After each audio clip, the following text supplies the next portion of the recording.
Diciamo che cominciare adesso a fare un intervento dopo quello di Maurizio Volcarani non è facile, perché lui parlava del valore, parlava di vita, di aspettativa, quindi non è la cosa più semplice, però Gianni mi ha abituato a saltare le asticelle sempre più alte, quindi oggi ne saltiamo un'altra. Io vi rubo 5 minuti per parlarvi di quello che Superpartner vuole fare nell'ambito del mobile computing, diciamo così, e devo cominciare da una domanda piuttosto naif rispetto a quello che ha detto prima Maurizio, però è questo qua. Non so quanti di voi ricordano questo telefono qui, vedo qualche giovinotto in sala. Quelli non me lo ricordano sicuramente, però i miei soci e alcuni relatori di stamattina forse se lo ricordano. C'era un oggetto come quello là, con una cornetta, dicevo, il cavo e un disco che faceva un simile molto, molto simpatico, era bello ascoltare. Adesso non lo utilizziamo più, abbiamo un aggeggio che non si chiama telefono, si chiama aggeggio adesso, che non ha la cornetta, non ha il cavo e non ha il disco. Il pullo a tastiera, secondo me, va a pochi, anzi, alcuni non ce l'hanno già più.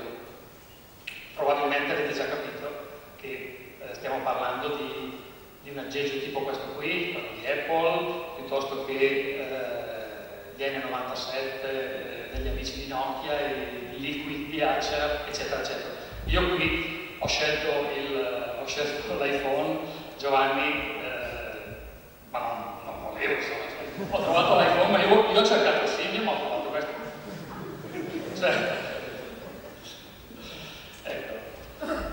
Quindi questo oggetto che abbiamo chiamato, non so se ricordate anche questo, telefonino cellulare, chissà perché cellulare, e adesso chiamiamo smartphone, se ci avete mai pensato serve anche per telefonare, no? Però serve anche per molte altre utilità. Quante utilità? Gianni? N. Lui dice n, io invece dico un numero più grande di n. Adesso lo vediamo.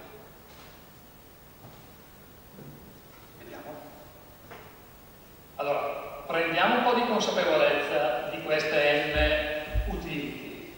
Un telefono è una telecamera, una macchina fotografica, un riproduttore MP3, audio, video, eccetera, eccetera, un lettore di email, un navigatore web, un navigatore con le mappe degli amici di Nokia, una bussola e un'agenda e anche una sveglia. Ma è una console per videogiochi? Io qui ho scritto videogioco perché mi sembrava un po' di perdere il lume, ma è una console di videogiochi? È un messenger? Quantomeno possiamo fare gli SMS, che è un'applicazione che ad oggi è l'applicazione preferita dagli operatori. È una calcolatrice, è un calendario, è un registratore, è un orologio e consente anche di fare l'accesso a Facebook, a YouTube, a Twitter, eccetera, eccetera. Insomma, è un bell'oggettino che permette di fare un po' di funzioni. Probabilmente voi sapevate già tutte queste cose qui, però vi invito a dare un'occhiata a questa slide dove ci sono 16 riferimenti e sono tutti reali. Adesso chi più chi meno sui vostri portatili avrete più o meno queste funzioni. Ancora una volta io avevo cercato l'immagine della Nokia di Symbian, che adesso Giovanni mi passerà, io nelle prossime utilizzerò per lui quella. Però un telefono tipo quelli nuovi della Nokia, dell'Acer, di iPhone sono così, buttano fuori, sputano fuori applicazioni e funzioni come se piovesse. Diciamo che mi è venuto semplice fare un pensiero a Meucci e a Bell, i due amici nemici che di fatto hanno inventato il telefono verso la fine del 1800, i quali su questo punto secondo me direbbero che questo oggetto qui, figlio delle loro belle pensate, è fantastico e fa tutto. Loro però direbbero così perché nell'Ottocento, immaginarsi questa roba qui, hai voglia. Però noi noi possiamo dire che non abbiamo ancora visto nulla. Non so se siete d'accordo. Sì. Gianni? Sì, sì. Gianni è d'accordo. Gianni di Superpartners.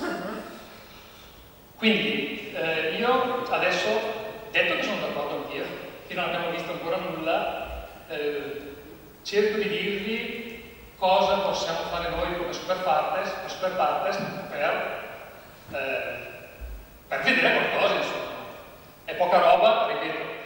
Se penso un secondo a quello che ha detto Maurizio, faccio fatica però faccio finta che Maurizio non abbia parlato e mi cimento in una breve spiegazione di 3 cosette che abbiamo fatto nei nostri primi passi. In 6 mesi che l'azienda di Superpartners è viva, abbiamo realizzato 3 applicazioni mobili. 3 applicazioni mobili che si muovono su quei fronti che ho citato lì a destra. La geolocalizzazione, il messaging e un po' di controllo remoto, che è quello che prima Gianni stava spiegando con parole. E sono una piccola applicazione che si chiama AI, l'occhio di internet, una cosa del genere. È un'applicazione che abbiamo sviluppato su piattaforma Android di Google, che fondamentalmente utilizza una funzione che ormai gli smartphone hanno di base, che è la geolocalizzazione. Abbiamo scelto Android perché Android consente di fare la geolocalizzazione senza che un utente la voglia fare, che non è male. Cioè, noi facciamo l'applicazione, l'utente pigro dovrebbe geolocalizzarsi, non lo fa, ci pensa l'applicazione che anche se sto telefonando, anche se sto facendo la riproduzione audio, eccetera, eccetera, eccetera, tutti i 18 item, mi fa la geolocalizzazione, cioè cattura le informazioni della mia posizione. Qui un discente malizioso mi direbbe, cioè, l'abbiamo sempre fatto. Questi dispositivi da quando hanno il GPS a bordo fanno questo. È vero, però noi abbiamo aggiunto alcune funzionalità che consentono di utilizzare la geolocalizzazione in modo pratico. Facciamo un esempio semplice, che è quello che è la situazione che probabilmente qualcuno di voi ha vissuto, un paio di voi ha vissuto, io stesso l'ho vissuta, che è quella del parcheggiare la macchina in un ambiente che non conosciamo troppo bene. La prima volta che sono andato a Milano in macchina, per dire, e andare per fare l'incontro piuttosto che uscire e non trovare più la macchina. Ma non perché la macchina l'hanno rubata, che in quel caso la geolocalizzazione funziona poco, ma perché non mi ricordo più dove l'ho lasciata. Vi è capitato? Gianni? Sì. A Gianni? A Gianni è capitato tutto? Esatto. Carmine, che non ti è capitato ancora? Sempre.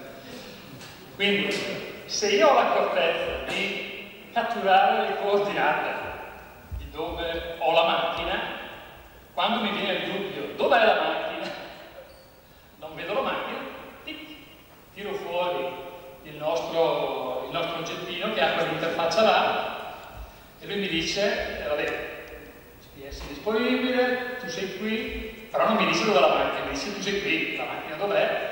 Io, avendo catturato la volta scorsa le informazioni, gli dico sì, io sono qui, ma la macchina dov'è? E lui mi dà l'informazione salvata, mi dice la macchina è là. Se sono particolarmente intonso, mi dice anche vuoi sapere la strada per andare là? E il sistema, grazie alle mappe, mi presenta il percorso per andare là.